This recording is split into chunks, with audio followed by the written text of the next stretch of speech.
Hello everyone, welcome to success with Rai academy. 25 मई 2021 के दैनिक जागरण के राष्ट्रीय संस्करण को आज के इस वीडियो में हम डिस्कस करेंगे। और इसमें जितनी भी न्यूज़ ली गई हैं वो इम्पॉर्टेंट हैं। और एडिटोरियल पेज में एक आर्टिकल है जो काफ़ी इम्पॉर्टेंट है हमारे लिए, काफ़ी डेटा देता है हमें। तो चलिए अब स्टार्ट करते हैं। तो दैनिक जागरण ने जो पहली न्यूज़ बनाई है वो है तीसरी लहर में बच्चों पर खतरा नहीं। अब ये स्टेटमेंट दिया है एम्स के डायरेक्टर गुलेरिया जी ने। एम्स के जो डॉक्टर हैं रणदीप गुलेरिया। अब इन्होंने ये बोला है कि जो तीसरी लहर है वो खतरनाक है, लेकिन जिस तरीके से न्यूज़ में दिखाया जा रहा है कि ये बच्चों के लिए खतरनाक है, ये पूरी तरीके से गलत और निराधार है। इन्होंने बताया है कि जिस तरीके से इंडिया दूसरी वेव से लड़ रहा है, आगे आने वाले दिनों में तीसरी लहर आने की संभावना तो है, लेकिन वो जिस बच्चों के लिए खतरा नहीं है। वहीं पर अगर हम कुछ दिन पहले का यानी कि 7 मई 2021 का न्यूज़पेपर देखें तो जो भारत के प्रधान वैज्ञानिक सलाहकार हैं के विजय राघवन ने, उन्होंने स्पष्ट कहा था कि ये जो तीसरी लहर है, उनके साथ ही और एक्सपर्ट्स ने भी बोला था कि जो तीसरी लहर है वो बच्चों के लिए बहुत ज़्यादा खतरनाक है, इसमें सबसे ज़्यादा बच्चे प्रभावित होंगे। और ये 7 मई 2021 की न्यूज़ है। तो अब ये दो स्टेटमेंट सामने आ रहे हैं तीसरी लहर को लेकर। तीसरी लहर में बच्चों, अब जो गुलेरिया कह रहे हैं कि तीसरी लहर में बच्चों के ज़्यादा प्रभावित होने के बारे में पूछे जाने पर एम्स के डायरेक्टर निदेशक डॉक्टर रणदीप गुलेरिया ने कहा कि पहली और दूसरी लहर का डाटा देखें तो पाते हैं कि बच्चे बहुत कम संक्रमित होते हैं और अगर हुए भी हैं तो लक्षण हल्के ही रहते हैं। उन्होंने कहा कि अभी तक ऐसा कोई संकेत नहीं है कि तीसरी लहर में संक्रमण बच्चों में ज़्यादा होगा और वह भी गंभीर होगा। डॉक्टर गुलेरिया के अनुसार जो लोग बच्चों के ज़्यादा प्रभावित होने की आशंका जता रहे हैं, उनका कहना है कि चूंकि बच्चों में अभी तक यह हुआ नहीं है, इसलिए अगली लहर में उनकी ज़्यादा संक्रमण होने की संभावना अभी व्यक्त नहीं की जा सकती है। और डॉक्टर जो हमारे प्रधान वैज्ञानिक सलाहकार हैं के विजय राघवन, वो इसके बिल्कुल उलट कहते हैं। और ये स्टेटमेंट 7 मई 2021 के न्यूज़पेपर में आप देख सकते हैं। नेक्स्ट न्यूज़ है कि 18 से 44 आयु वर्ग के लोगों को अब रजिस्ट्रेशन कराने की ज़रूरत, अगर रजिस्ट्रेशन करा चुके हैं तो ठीक है, नहीं तो आप सीधे सेंटर पर जाकर भी रजिस्ट्रेशन करवाकर वैक्सीनेशन करवा सकते हैं। ऐसा कदम इसलिए उठाया गया है क्योंकि होता क्या है कि कुछ लोग रजिस्ट्रेशन करवाते हैं और उस टाइम पर वो पहुंचते नहीं हैं या फिर नहीं जा पाते हैं, उसकी वजह से वैक्सीन खराब हो जाती है। तो इसके नज़रिए से देखा जाए तो कई वैक्सीन अभी तक खराब हो चुकी हैं।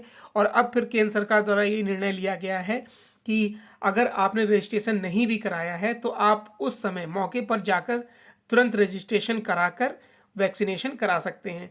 ये सुविधा सिर्फ सरकारी केंद्रों पर दी गई है। ये भी इसमें पॉइंट है इम्पोर्टेंट कि ये सुविधा सिर्फ सरकारी केंद्रों पर दी गई है। प्राइवेट जो जहाँ पर टीके लगाए जा रहे हैं, वहाँ पर जिन्होंने रजिस्ट्रेशन कराया है उन्हें ही टीका लगाया जाएगा। और सरकारी केंद्रों पर आप पहले से अगर रजिस्ट्रेशन करवा चुके हैं तो आप वैक्सीनेशन करवा सकते हैं। और अगर आपने रजिस्ट्रेशन नहीं करवाया है तो आप सीधे सेंटर पर जाकर रजिस्ट्रेशन करवाइए और टीका लगवा लीजिए। ऐसा इसलिए किया गया है क्योंकि भीड़ बहुत कम आ रही है, उतने जो लोग रजिस्ट्रेशन करवा रहे हैं वो भी नहीं आ पा रहे हैं, इसलिए ये डिसीजन लिया गया है। नेक्स्ट न्यूज़ है कि 18 राज्यों में ब्लैक फंगस के 5,424 मरीज मिले हैं। अब जब से केंद्र सरकार ने इसको यानी इस महामारी को कानून में अधिसूचित होने के बाद विभिन्न राज्यों में म्यूकोरमाइकोसिस यानी ब्लैक फंगस से ग्रसित मरीजों की जानकारी केंद्र सरकार को भेजनी शुरू कर दी है। अब तक 18 राज्यों ने ब्लैक फंगस के 5,424 मरीजों की सूची केंद्रीय स्वास्थ्य मंत्रालय को भेजी है। इसमें 4,556 मरीजों को कोरोना से संक्रमित होने के बाद ब्लैक फंगस हुआ है। अब जो कोरोना को लेकर गठित मंत्रिमंडल समूह की 27वीं बैठक केंद्रीय स्वास्थ्य मंत्री हर्षवर्धन की अध्यक्षता में हुई, उसमें यह बताया गया है कि जो सबसे ज़्यादा मरीज जो मिले हैं वो गुजरात में मिले हैं 2,165, उसके बाद महाराष्ट्र में मिले हैं 1,188, इसके अलावा उत्तर प्रदेश में 663, मध्य प्रदेश में 590, हरियाणा में 339, आंध्र प्रदेश में 248।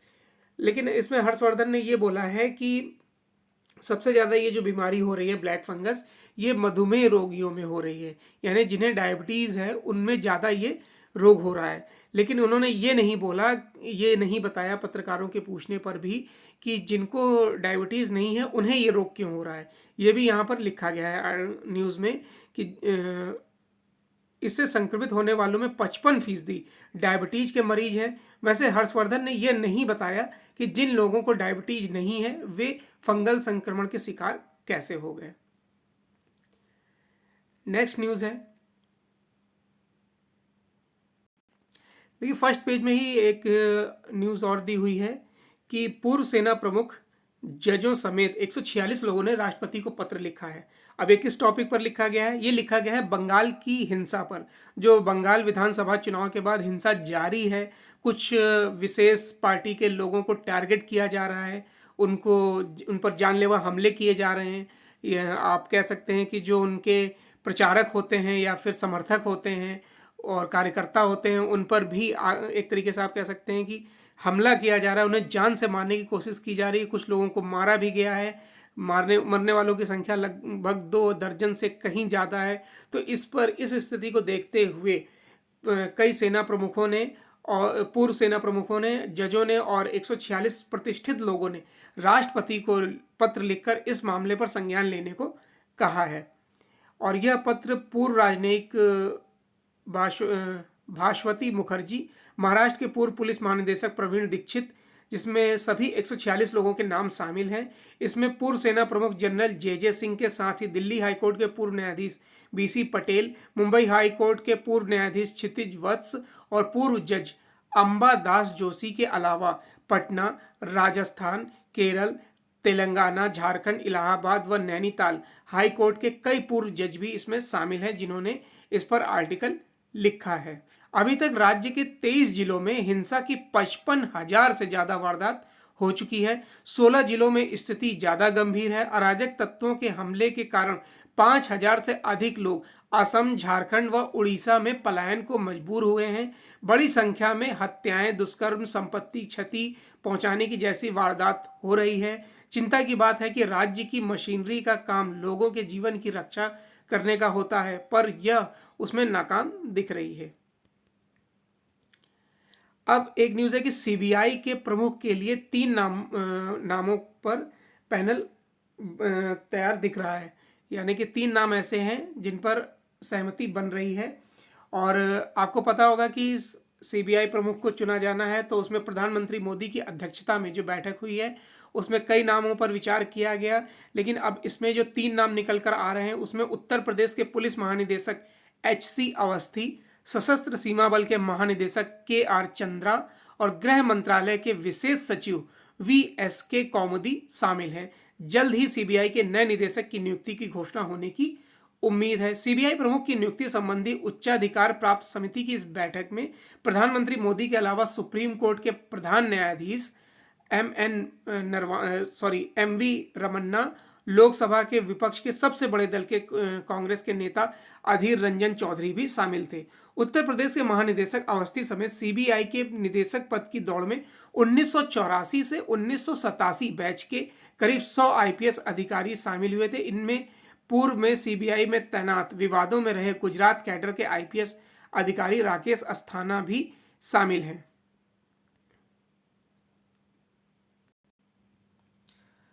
नेक्स्ट न्यूज़ है कि अमेरिका से वैक्सीन पर बात करेंगे जयशंकर। देखिए विदेश मंत्री S जयशंकर 5 दिवसीय आधिकारिक यात्रा पर अमेरिका गए हैं और जो बाइडेन के राष्ट्रपति बनने के बाद किसी भी केंद्रीय मंत्री की यह पहली अमेरिकी यात्रा है। जयशंकर न्यूयॉर्क में संयुक्त राष्ट्र महासचिव एंटोनियो गुतरेस से भी मिलेंगे। इसके बाद वह वाशिंगटन जाकर अमेरिकी विदेश मंत्री एंटनी ब्लिंकन से भी बात करेंगे। जयशंकर द्विपक्षीय मुद्दों पर वार्ता के लिए जो बाइडेन की कैबिनेट के सदस्यों से भी मिलेंगे। वह भारत और अमेरिका के बीच कोविड संबंधी सहयोग पर तो बातचीत करेंगे ही, साथ ही दोनों देशों के आपसी संबंधों को पुख्ता करने के लिए द्विपक्षीय मुद्दों पर भी विचार विमर्श करेंगे। जयशंकर ऐसे समय में अमेरिका दौरे पर हैं जब भारत कोविड का संक्रमण तेजी से फैला है और वैक्सीन की भारी किल्लत से जूझ रहा है। नेक्स्ट न्यूज़ है कि डाटा सुरक्षा कानून लागू होने तक सीमित नहीं होंगे व्हाट्सएप फंक्शन। देखिए व्हाट्सएप फंक्शन आप ये व्हाट्सअप यूज़ करते होंगे तो आपको यूज़ करने से पहले जब आप दिन की शुरुआत में जब पहली बार क्लिक करते हैं व्हाट्सअप को, तो एक मैसेज आता है टर्म्स एंड कंडीशन को फॉलो करने का। अगर अब ये इसमें दो बातें हैं कि सरकार कह रही है और पब्लिक भी ये कह रही है कि इसमें निजता का उल्लंघन है। जो डाटा लीक हो जाता है, आपने कई बार देखा होगा फेसबुक के यूज़र्स का डाटा लीक, उनके ये कई बार ऐसे बयान आते हैं। तो व्हाट्सअप भी फेसबुक की ही इकाई है, व्हाट्सअप को फेसबुक ने खरीद लिया था, तो उस पर अब ये आशंका जताई जा रही है कि आगे आने वाले दिनों में भविष्य में व्हाट्सअप का भी यूजर्स के डाटा लीक होने की संभावना रहेगी। हालांकि फेसबुक ने इस न्यूज़ को निराधार बताया है, उन्होंने कहा है कि ऐसा कुछ नहीं होगा। लेकिन अब जब तक निजता कानून, इस डाटा सुरक्षा कानून लागू नहीं हो जाता तब तक इसमें मैसेज तो व्हाट्सअप देता रहेगा लेकिन फंक्शन सीमित नहीं करेगा। पहले ये हो रहा था कि अगर जो लोग इसको ओके नहीं करेंगे तो उन सीमित फंक्शन ही यूज़ कर पाएंगे, लेकिन अब व्हाट्सअप कह रहा है कि मैसेज आता रहेगा लेकिन फंक्शन अभी सीमित नहीं किए जाएंगे। नेक्स्ट न्यूज़ पर आते हैं। नेक्स्ट पेज है हमारा बिजनेस पेज, और बिजनेस पेज में जो पहली न्यूज़ है, केंद्र सरकार ने राज्यों को दिया खाद्य तेलों की महंगाई रोकने का निर्देश। केंद्र सरकार ने राज्यों समेत सभी साझेदारों से खाद्य तेलों की महंगाई पर काबू पाने के उपायों पर तत्काल कदम उठाने को कहा है। खाद्य तेलों की बेकाबू हो चुकी महंगाई को थामने के लिए सोमवार को केंद्रीय उपभोक्ता मामलों के मंत्रालय ने सभी साझेदारों के साथ अपनी तरह की पहली बैठक की है। बैठक के बारे में खाद्य सचिव सुधांशु पांडे ने कहा है कि साझेदारों से मिले सुझाव उपभोक्ताओं तक वाजिब दाम में खाद्य तेल पहुंचाने के केंद्र सरकार के प्रयास में बेहद मददगार साबित होंगे। सूत्रों के अनुसार इनमें जीएसटी हटाने से लेकर कमोडिटी बाजार में इसके वायदा कारोबार पर रोक लगाने तक के विचार शामिल हैं। अब इसमें प्रमुख सुझाव क्या दिए गए हैं? खाद्य तेलों पर सीमा शुल्क डायनेमिक किया जाए, सरसों बीज व सरसों तेल पर 5% जीएसटी हटा दिया जाए, खाद्य तेलों के वायदा कारोबार पर अंकुश लगाया जाए, सिर्फ डिलीवरी आधारित सौदे ही किए जाएं। अगर यह संभव नहीं हो तो सर्किट 4% से घटाकर 2% कर दिया जाए। स्टॉक की तत्कालीन जानकारी की जिम्मेदारी बैंकों और सीमा शुल्क विभाग पर सौंपी जाए।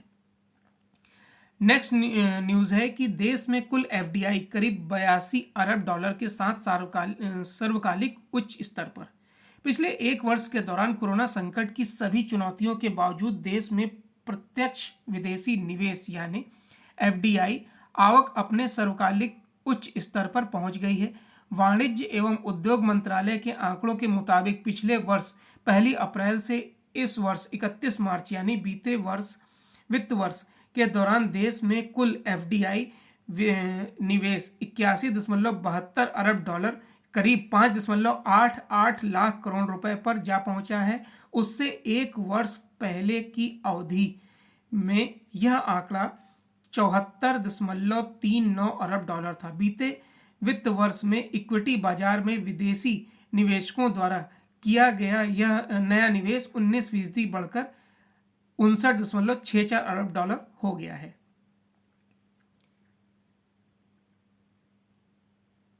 अब आते हैं एडिटोरियल पेज पर। तो पहला आर्टिकल है हमारा, अब तो प्राथमिकता में आए स्वास्थ्य, और यह आर्टिकल लिखा है वरिष्ठ पत्रकार एवं स्तंभकार NK सिंह द्वारा। बहुत अच्छा आर्टिकल है, इसमें बहुत कुछ पॉइंट मिलेंगे हमारे लिए। तो बीते दिनों इंटरनेट मीडिया पर एक फोटो वायरल हुई जिसमें बिहार के एक गांव में एक झोपड़ी के बाहर स्वास्थ्य उपकेंद्र का कटा फटा बोर्ड लगा है। वहां कुछ जानवर बंधे हैं। यह उपकेंद्र यहाँ पिछले 30 वर्षों से है। यहाँ की जनता ने आधा दर्जन से ज़्यादा बार देश और राज्य की सरकारें चुनी, कई बार अपना ग्राम प्रधान, ब्लॉक प्रमुख, जिला पंचायत चुना, लेकिन इस केंद्र की बदहाली डॉक्टर या दवा का ना उपलब्ध होने का भी मुद्दा नहीं बना। उत्तर भारत के किसी अन्य गांव की भी कमोवेश यही स्थिति है। देश की राजधानी से सटे गाजियाबाद के इंदिरापुरम इलाके में भी एक सामुदायिक स्वास्थ्य केंद्र गांव के एक किराए के मकान में है, जहां जाने का रास्ता भी दुर्लभ है। सरकारी योजनाओं में कागजों पर जारी त्रिस्तरीय चिकित्सा सेवा के तहत देश भर में डॉक्टरों की नियुक्ति तो है, पर वे छठे छमाही दर्शन होते हैं, यानी कि मतलब काफ़ी कम वो आते हैं और बाकी समय वो प्राइवेट प्रैक्टिस करते रहते हैं। अब जैसा इस आर्टिकल में आप ये फोटो देख रहे हैं, इसमें देखिए मरीज बेड पर है ऑक्सीजन लगा हुआ है और बेड की स्थिति आप देख रहे हैं, बेड ईंटों के सहारे लगाया गया है। तो आप ये जो भारत की स्थिति है ईंटों पर किस तरीके से बेड को संभाला हुआ है, ये भारत की स्वास्थ्य व्यवस्था है। अब अगर कुछ, अब जैसे हमारे प्रधानमंत्री बोलते हैं कि ये 70 साल की देन है, तो क्या 7 वर्षों में ये इसे सही नहीं कर सकते थे? तो ये सिर्फ बहाने हैं। कोई भी, चाहे किसी भी पार्टी की सरकार हो, उसने स्वास्थ्य व्यवस्था को हमेशा नकारा है, उसने कभी भी उसे गंभीरता से नहीं लिया है। उसके बाद एनके सिंह ने इस आर्टिकल में एक बहुत अच्छी चीज पॉइंट आउट करी है। उन्होंने बताया है कि नतीजा यह रहा है कि स्वास्थ्य पर कुल सरकारी खर्च का जीडीपी मात्र 1% रहा है।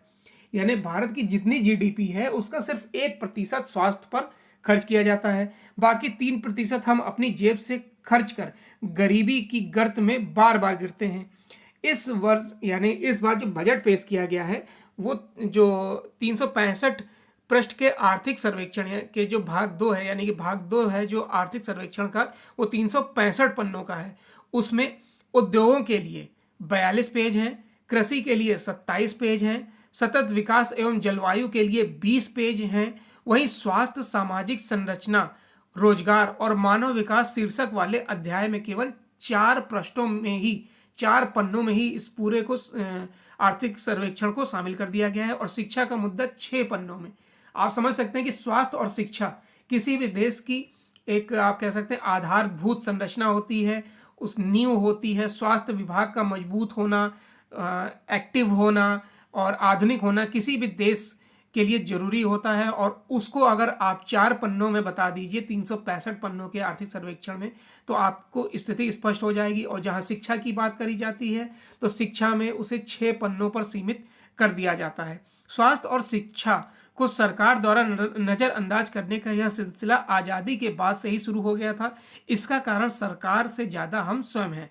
भारत आज़ाद तो हुआ, तत्कालीन नेताओं ने समानता का यूरोपीय मूल्य अपनाया जिसमें हर नागरिक का वोट समान होता है, जबकि भारतीय समाज कई स्तर पर विभाजित होता है। अब इसमें कुछ पॉइंट हैं कि जो इस वर्ष बजट पेश किया गया था भारत सरकार द्वारा, उसमें पिछले वर्ष के मुकाबले, पिछले वर्ष जो बजट था वो था 94,000 करोड़ था बजट 2019-20 का। अब जब 2020-21 का बजट पेश किया गया तो इसमें 137% की बढ़ोतरी करी गई, और बजट को स्वास्थ्य बजट को पहुंचाया गया 2,23,846 करोड़। आप समझ सकते हैं कि इतनी भारी वृद्धि करी गई, तब भी स्थिति जस की तस है। यानी कि अगर आप चाहते तो इस स्थिति को शुरू से ही, पहले से ही आप मुमकिन दौर में ले जाते तो स्थिति कुछ और होती। अगर हम वहीं पर इंडिया की रैंकिंग की बात करें तो जो हेल्थ केयर सिस्टम है उसमें भारत की एशिया पैसिफिक पर्सनलाइज्ड हेल्थ जो है उसमें इंडिया की रैंकिंग 10वीं है। और अगर हम वर्ल्ड वाइड बात करें, पूरे विश्व में इसकी बात करें, तो 2020 में 153 देशों में भारत की रैंकिंग 112 थी, जो 2019 में 108 थी। यानी कि 2019 में 108 थी और 4 पायदान और घिसक कर 2020 में ये 112 पर पहुंच गई 153 देशों में। आप समझ सकते हैं कि कितनी खराब स्थिति है, रैंकिंग बता रही है कितनी खराब स्थिति है। वहीं अगर हम अपने पड़ोसी देशों की बात करें तो नेपाल और चीन की स्थिति भारत से कहीं बेहतर है। अगर हम हॉस्पिटल के बेड की उपलब्धता की बात करें तो उसमें 167 देशों में भारत का स्थान 155वां है। अब आप समझिए कितनी खराब स्थिति है कि 167 देशों की रैंकिंग में भारत की जो स्थिति है वो 155वीं है। और कई राज्य ऐसे हैं, कई जिले ऐसे हैं, कई आप शहर ऐसे हैं जहां पर प्रति 1,000 लोगों पर 2 बेड हैं। तो आप समझ सकते हैं कि अगर 10 लोग भी संक्रमित हुए तो उन्हें कहाँ से बेड की उपलब्धता होगी, कहाँ से ऑक्सीजन मिलेगा, उन्हें कहाँ भर्ती किया जाएगा। तो ये कुछ ऐसे आंकड़े हैं जिसका आपको जानना जरूरी है। उसके बाद आर्टिकल में आगे ये बताया गया है कि राष्ट्रीय परिवार स्वास्थ्य संबंधी अध्ययनों की माने तो उन राज्यों में बाल मृत्यु दर कम है जहां प्रति 1000 आबादी डॉक्टरों की संख्या अपेक्षाकृत ज्यादा है। उदाहरण के लिए बिहार और मध्य प्रदेश में कम डॉक्टर हैं, लिहाजा बाल मृत्यु दर ज़्यादा है, जबकि केरल तमिलनाडु में स्थिति ठीक उल्टी है। चूंकि भारत में निम्न जाति के लोग आर्थिक रूप से भी पिछड़े हैं, लिहाजा स्वास्थ्य सेवाओं का अभाव सबसे ज़्यादा उन्हें प्रभावित करता है। इस तथ्य से भी परिचित होना आवश्यक है कि भारत में 1000 लोगों पर केवल 1.7 नर्सें हैं और 1404 लोगों पर एक डॉक्टर है। अब समझिए स्थिति। WHO के पैमाने के अनुसार नर्सों की संख्या दोगुनी होनी चाहिए, डॉक्टरों की 1.5 गुनी। एक अध्ययन के अनुसार भारत के 69,000 डॉक्टर और 56,000 नर्सें अमेरिका, इंग्लैंड, कनाडा, ऑस्ट्रेलिया आदि देशों में सेवाएं दे रही हैं। क्या उन्हें बेहतर सेवा शर्तों के साथ वापस नहीं बुलाया जा सकता?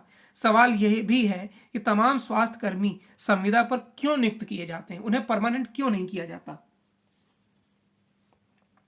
राष्ट्रीय परिवार स्वास्थ्य सर्वे में बताया गया है कि एक जो कटु सत्य है कि 5 साल की आयु से कम में ही मरने वाले बच्चों का प्रतिशत अनुसूचित जाति यानी कि SC वर्ग में 55.9 है, अनुसूचित जाति यानी ST वर्ग में 57.2 है, अन्य पिछड़ा वर्ग यानी OBC में 50.9 है, लेकिन अन्य यानी उच्च जाति में 38.5% है। आर्थिक रूप से बनाए गए 5 आय वर्गों में देखा जाए तो सबसे निम्न आय वर्गों में यह प्रतिशत 71.7 है, जबकि सबसे ऊपर के आय वर्ग में यह मात्र 22.6% है। ऐसे में सवाल कोरोना की तीसरी लहर में केवल सरकार से स्वास्थ्य ढांचे पर खर्च बढ़ाने की मांग ही नहीं, बल्कि जो सेवाएं हैं उन्हें सरकारी कर्मियों के भ्रष्टाचार, लापरवाही का शिकार न बनने देने की भी है। नेक्स्ट आर्टिकल है जैविक युद्ध का हिस्सा तो नहीं है कोरोना, और ये आर्टिकल लिखा है काउंसिल ऑफ स्ट्रेटेजिक अफेयर्स से संबद्ध सामरिक विश्लेषक दिव्य कुमार सोती द्वारा। कोरोना वायरस से उपजी कोविड महामारी के इस काल में कई ऐसी घटनाएं और तथ्य प्रकाश में आ रहे हैं जो राष्ट्रीय और वैश्विक सुरक्षा के लिए उत्पन्न हो रही हैं, गंभीर चुनौतियों को रेखांकित कर रहे हैं। महामारी से बुरी तरह से प्रभावित ब्राजील के राष्ट्रपति बोल्सोनारो ने बिना नाम लिए चीन की ओर इशारा करते हुए कहा कि हम जो झेल रहे हैं वह जैविक युद्ध का हिस्सा हो सकता है। ऑस्ट्रेलिया के एक समाचार पत्र ने भी चीन के सरकारी दस्तावेजों के हवाले से यह दावा किया है कि चीन कोरोना महामारी के वर्षों पहले से इस प्रकार के विषाणुओं का जैविक हथियारों के रूप में इस्तेमाल करने की संभावनाएं तलाश रहा था। गत जनवरी में अमेरिकी विदेश विभाग ने भी वुहान इंस्टीट्यूट ऑफ वायरोलॉजी में चल रहे शोधकर्ताओं और गुप्त सैन्य गतिविधियों को लेकर संदेह जताया था। इससे पहले चीन सरकार के कामकाज को लेकर विश्व स्वास्थ्य संगठन भी सवाल उठा चुका है। इन दिनों यह सवाल भी उठ रहा है कि भला कैसे चीन में कोरोना वायरस के नए वेरिएंट पैदा नहीं हो रहे हैं, जबकि विश्व के बाकी बड़े देशों में इस महामारी की दूसरी और तीसरी लहर से जूझ रहे हैं। विश्व के 20 अग्रणी वैज्ञानिकों ने साइंस पत्रिका में लेख लिखकर कोरोना वायरस के फैलने के हालात की गहराई से जांच की मांग की है। इस सबसे भी भयावह है चीनी कम्युनिस्ट पार्टी के अंदर भांति भांति के जैविक हथियारों के विकास और उपयोग को लेकर पिछले कुछ वर्षों में पनपी सोच। इसका एक उदाहरण 2017 में चीनी सेना की नेशनल डिफेंस यूनिवर्सिटी के एक दस्तावेज में मिलता है, जिसमें न सिर्फ जैविक हथियारों के उपयोग की चर्चा की गई थी, बल्कि ऐसे जैविक हथियारों के विकास की भी बात की गई थी जो आनुवांशिक या नस्लीय आधार पर जनसमूहों और राष्ट्रीयताओं को निशाना बना सके। दरअसल पिछली सदी के अंतिम दशक से ऐसे जैविक हथियारों को लेकर कयास लगाए जाते रहे हैं जो इस प्रकार के विषाणुओं और जीवाणुओं के रूप में हों जो एक जिन समूह में आने वाले लोगों पर असर करें। विश्व का ध्यान परमाणु युद्ध के खतरे पर इतना अधिक केंद्रित रहा है कि जैविक युद्ध के खतरों से निपटने के लिए बहुत कम कदम उठाए गए हैं।